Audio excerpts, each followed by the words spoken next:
What's up everyone, welcome back to the Pony Piston channel. Today we're diving into something a lot of you have been asking about.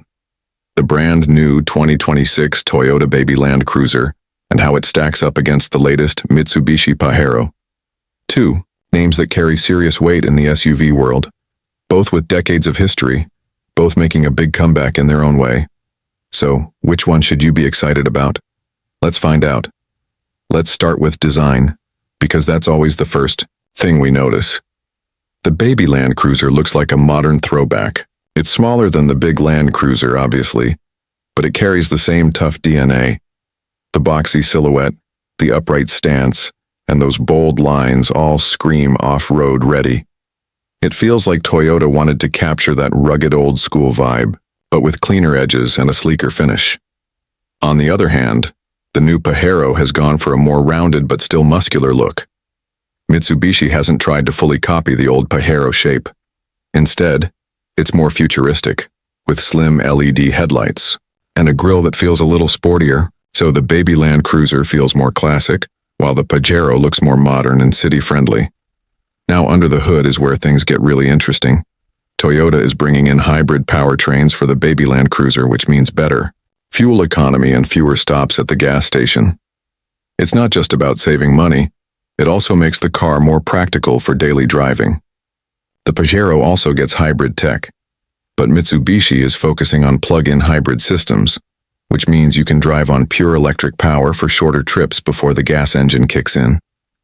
That could be a big win for people who do a lot of city commuting because you're not burning fuel every time you move around town. Of course, these SUVs aren't just about city life. They're legends for their off-road abilities, and Toyota clearly wants the Babyland Cruiser to live up to its name. You get strong ground clearance, reinforced suspension, and smart all-wheel drive systems. It's built to take a beating on rocky trails or sandy dunes.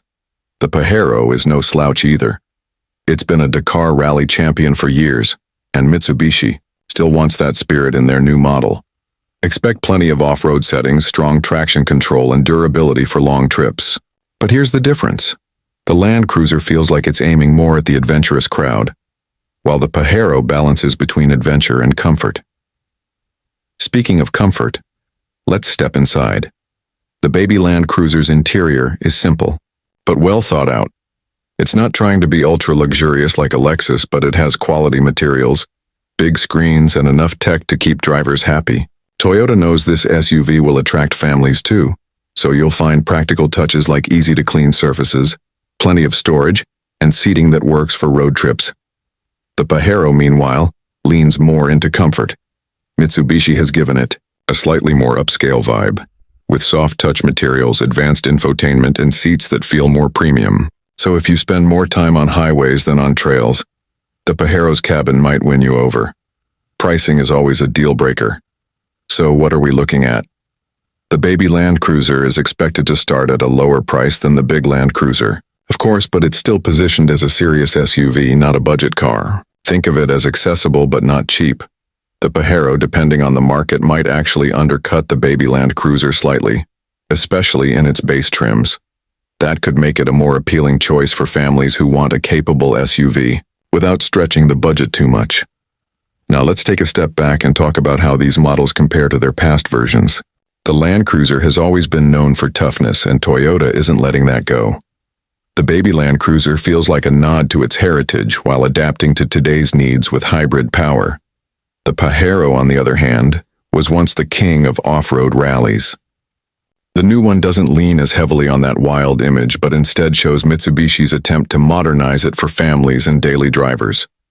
In other words, Toyota is saying heritage first with modern touches, while Mitsubishi is saying let's start fresh but keep the spirit alive. So, which one's better? Honestly, it depends on your lifestyle. If you want a rugged SUV that feels like a smaller, more affordable version of a Legend, and you plan to actually hit the dirt trails, the Babyland Cruiser is probably your pick.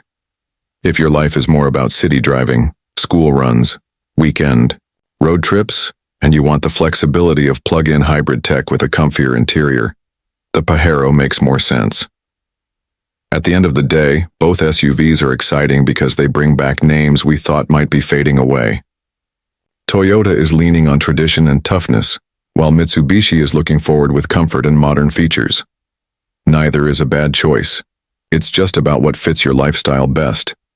So that's the 2026 Babyland Cruiser versus the latest Mitsubishi Pajero. Two legends reborn, two different personalities, both worth keeping an eye on. I'd love to hear from you. If you had to pick one, which way would you go? Rugged Babyland Cruiser or comfy Pajero? Drop your thoughts in the comments and let's see which side wins. And if you enjoyed this breakdown, don't forget to hit that like button, subscribe if you haven't already, and stick around for more deep dives into the cars shaping our future. Thanks for watching, and I'll catch you in the next one.